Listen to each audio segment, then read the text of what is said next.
Part 2. तर यामधील आपण चॅप्टर नंबर 8 स्टडी करत आहोत.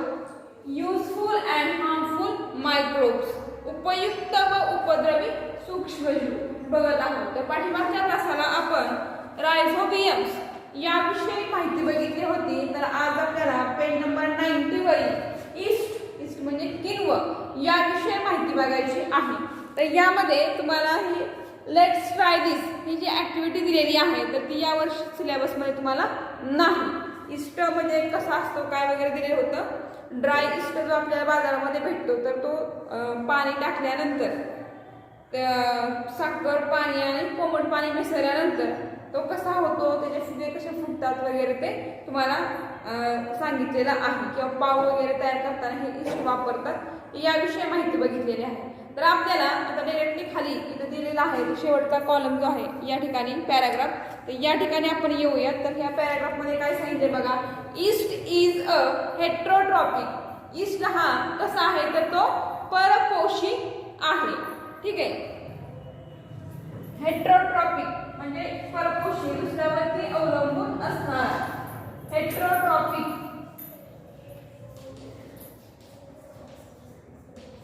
परपोषी. Then heterotrophic fungal microbes that grows on carbon compounds.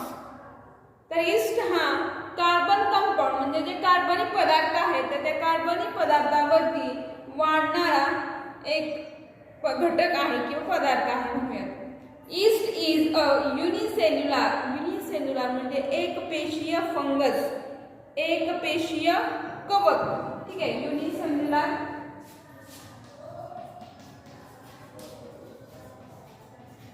एक पेशीय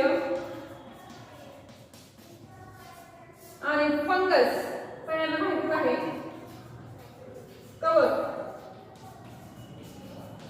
एक पेशीय कवक आहे.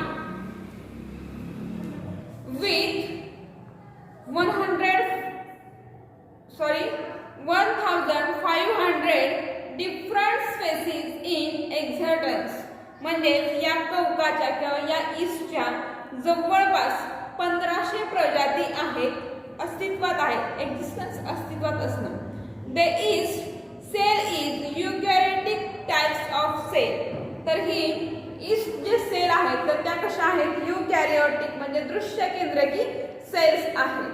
तर यावरून आपल्या असं लक्षात आलं असं बघा. Yeast grows and multiplies very quickly due to carbon compounds. तर हा ईस्ट जो आहे तर ईस्ट तो हा पटकन काय होतो मल्टिप्लाय म्हणजे दुपटीनं वाढत जातो किंवा फुगत जातो. तर कशामुळे फुगत जातो तर याच्यामध्ये असणारे जे आहेत कार्बन कंपाऊंड्स, कार्बन कंपाऊंडच्या सहाय्याने काय होतात ते पटकन त्याची वाढ होते आणि ते दुपटीनं वाढतात किंवा दुप्पट होतात. Compound in the sugar solution. Sugar साखरेच्या द्रावणामध्ये असल्यामुळे त्यांची वाढ पटकन होते. In the process of obtaining nutrition yeast cells convert the carbohydrates in that solution into alcohol and carbon dioxide. These process called fermentation. तर या प्रोसेसला फर्मेंटेशन म्हणायचे. म्हणजे काय बघा. तर स्वतःचं पोषण करताना ईस्ट काय करतो. ईस्ट या सेल्स आहेत तर त्या द्रावणातील असणारे जे कर्बोदके असतील किंवा अल्कोहोल असेल किंवा कार्बन डायऑक्साईड असेल यामध्ये कार्बन डायऑक्साईड या वायूमध्ये रूपांतर करतात आणि या प्रक्रियेला फर्मेंटेशन असं म्हटलं जातं. तर पुढे सांगितलेलं आहे हाऊ इज ब्रेड मेड म्हणजे पाव कसा तयार होतो. तर पाव कसा तयार होतो हे तुम्हाला त्याचा शोध घ्यायला सांगितलेला आहे किंवा आसपास बेकरी वगैरे असेल तर ती कशापासून तयार केला जातो काय हे तुम्हाला यामध्ये माहिती मिळवायची आहे. पुढे आपल्याला नेक्स्ट पेजवरती डू यू नो यावर्षी सिलेबसमध्ये नाही. यूज युअर ब्रेन पॉवर हे सुद्धा सिलेबसमध्ये नाही. बायोरिमिडिएशन हा घटक आपण बघूया. म्हणजे जैव उपचार. बायो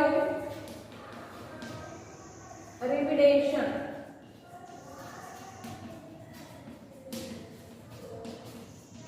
जैव उपचार बघा ईस्ट सगळ्यांना माहित आहे ईस्ट, त्यानंतर यारोविया लाइपोलिटिका is used to absorb the toxins related during the production of palm oil and the heavy metals and minerals released in same other industrial processes.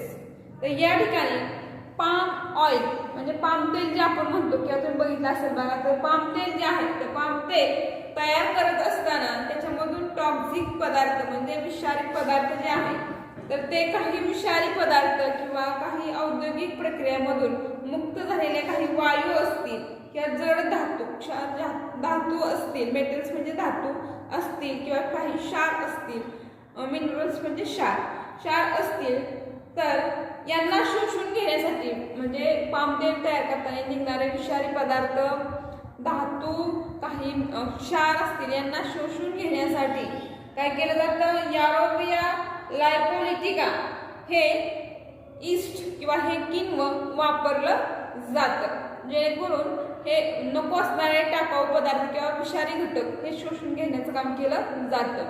ठीक आहे. नंतर सॅक्रोमायसिस सेवेरियम is used for absorption of pollutant and arsenic. तर सॅक्रोमायसिस cerevisiae हे किण्व जे आहे तर हवेचं प्रदूषक आहे, म्हणजे हवेमध्ये असणारे प्रदूषण जे आहे तर ते शोषण्याचं काम केलं जातं, म्हणजे नको असलेले प्रदूषके ते शोषून घेतं. Oil spills in ocean are cleaned with the help of alcanivorax bacteria. तर समुद्रामध्ये जर तेलगळती झाली तर तेलगळती स्वच्छ करण्यासाठी अल्कॅनिओरेक्स या बॅक्टेरियांचा वापर यामध्ये केला जातो. ठीक आहे. इथे बरेच सगळ्यांच्या भाग लक्षात आलेला आहे. आता पुढचा मुद्दा आपण अँटीबायोटिक्स जो दिलेला आहे तर तो बघूया. तर अँटीबायोटिक्सचा प्रतिजैविक असं म्हटलं जातं. अँटीबायोटिक्स प्रतिजैविके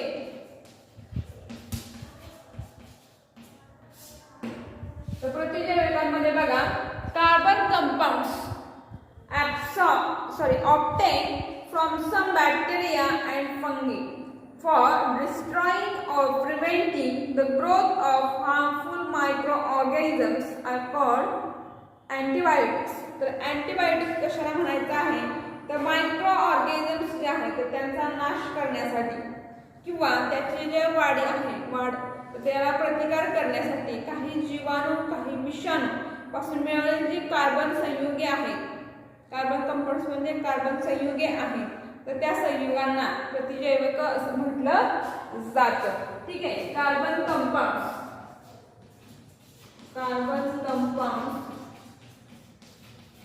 म्हणजे कार्बन संयुगे ऑब्टेन मिळवली जातात फ्रॉम कशापासून मिळवली जातात बघा, फ्रॉम सम म्हणजे काही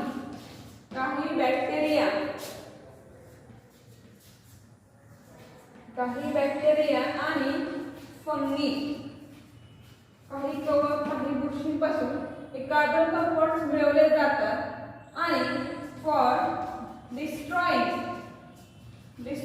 म्हणजे नाश करणे, और प्रिव्हेंटिंग म्हणजे कंट्रोल मध्ये करणं किंवा रक्षण करणं किंवा आहे त्या स्थितीमध्ये ठेवणं. प्रिव्हेंटिंग द ग्रोथ म्हणजे वाढ होण्यापासून रोखणं किंवा जास्त झालेलं असेल तर ते नष्ट करणं, नष्ट करणं.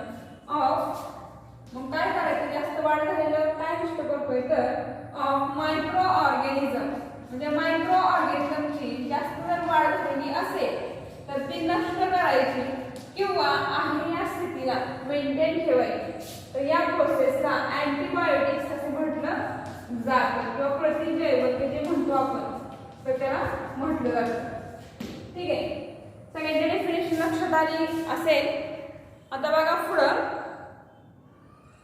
antibiotics is discovery of the 20th century have brought about revolution in the field of medicines.